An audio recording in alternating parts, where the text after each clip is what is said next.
May gagawin ako today. Ang clue ay nasa tanong. Nagets mo ba? Nagets nyo? Kaya nuggets ang gagawin natin today. Homemade chicken nuggets sa Simpol. Simpol, simpol. Luto na, ha. Ang hilig natin sa chicken nuggets, pero kung mag-order tayo sa fast food, medyo mahal at kukonti lang, hindi tayo nabubusog, hindi tayo satisfied. Kaya tuturo ko sa inyo paano gumawa ng nuggets sa bahay. Simple lang, gagamit tayo ng ground chicken meat. Very important na chilled siya. Hindi siya pwede na room temp. It has to be very chilled. What do? We add 2 teaspoons salt. Lalagyan ko din siya ng 1 teaspoon of white pepper. So, ayaw natin ng black pepper for this recipe kasi ang pangit na tignan sa mixture, di ba? May mga black spots. Lalagyan ko din siya ng garlic powder. So, this is around 2 teaspoons of garlic powder. You can use nutmeg, half a teaspoon of nutmeg. You can also use a little bit of celery powder or whatever flavoring you want. And 2 tablespoons white sugar. We don't use brown sugar kasi if you use brown sugar, nag-ferment yung ating mixture and nangangasim siya. If you want to store it, you want to use it days after, better use white sugar. And now I add 1 egg white, 4 tablespoons of powdered milk, and 4 tablespoons of cornstarch.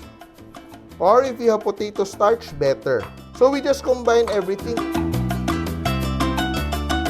And we add 1/4 cup of ice cold water. So cold yung ating chicken and cold din yung ating water. And I measure out 1/4 cup. Yan, oops. 1/4 cup of water. And you think it's watery, but what the chicken will do is it will absorb all this liquid. Kasi parang sponge, nagiging sponge yung ating ground chicken. Look at that. So, nakikita mo, nag-change siya yung texture natin. And now, we're ready to shape it into nugget. So, yung pwede mong gawin dito, if may time naman tayo, pwede mo siyang ilagay sa isang baking pan, i-flatten mo, i-freeze mo, after cut into cubes and roll. But in this case, ngayon, gagawin na lang natin siya, i-shape natin siya manually. Yan. So, meron akong extra plate here. Yan. So, kuha tayo ng isang spoonful and i-roll natin in our flour. Just flour, ordinary flour. You can also do the usual breading na flour, egg, and breadcrumbs. But sa atin, hindi natin siya gagawin ganun. It's just simply rolled in flour yung gagawin nating version. Okay? And put it aside.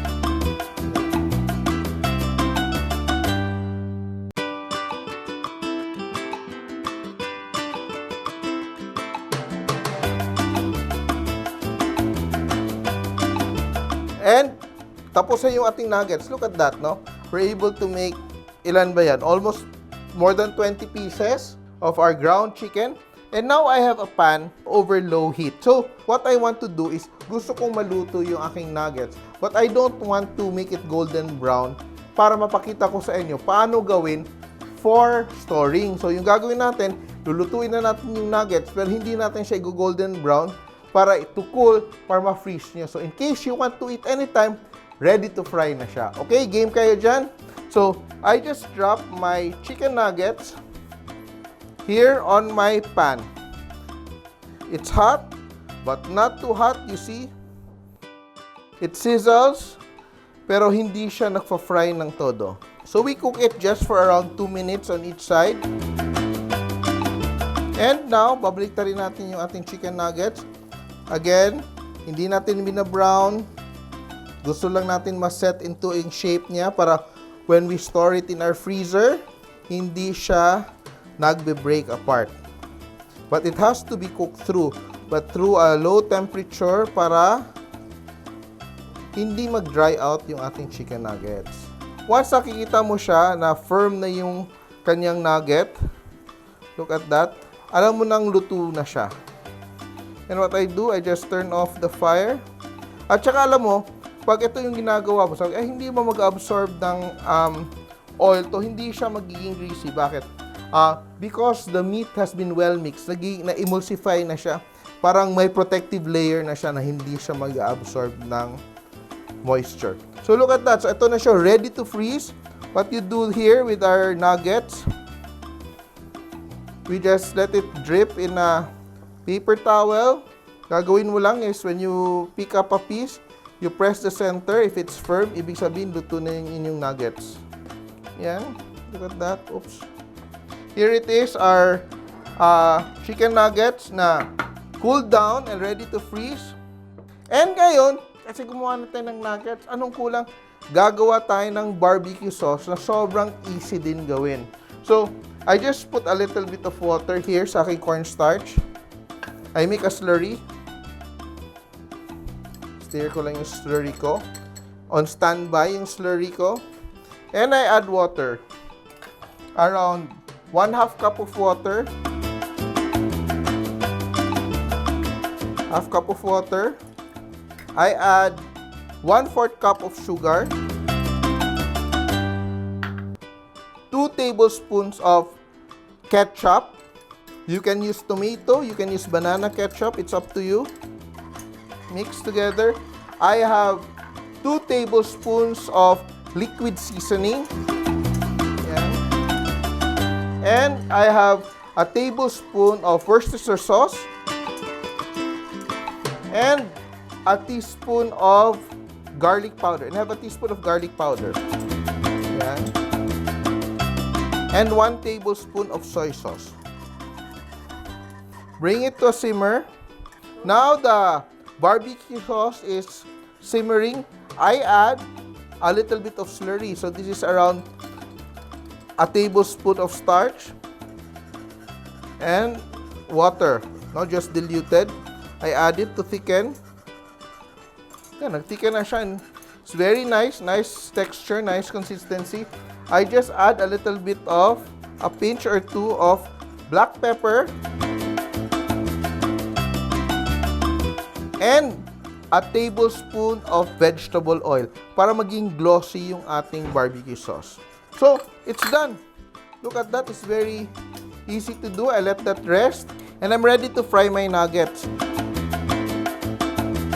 Look at it, it's fried at a higher temperature because what you want to do is we warm up the center and we try to achieve a golden brown color on the crust, on the exterior. Browns easily. Yan. Like that. So we just put our golden nuggets aside.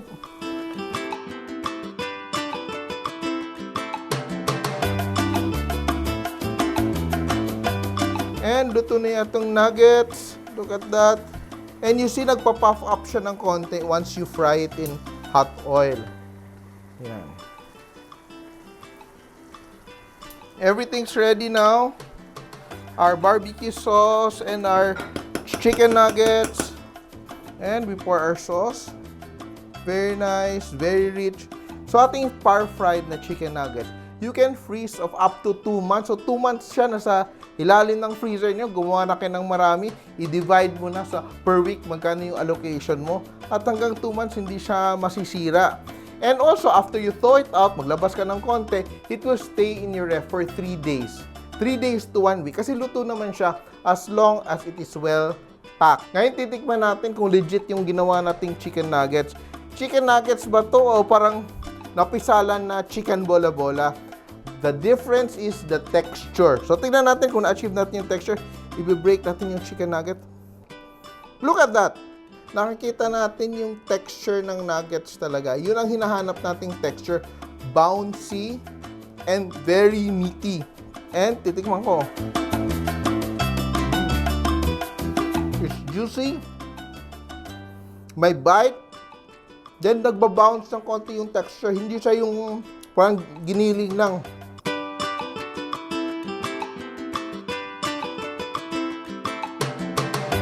Eto na mismo. Homemade chicken nuggets with barbecue sauce, Simpol! Nagustuhan niyo ba ang video na to? Please share para lalong dumaming ating mga kasimpol. And don't forget to subscribe to our Facebook, YouTube, and Instagram accounts.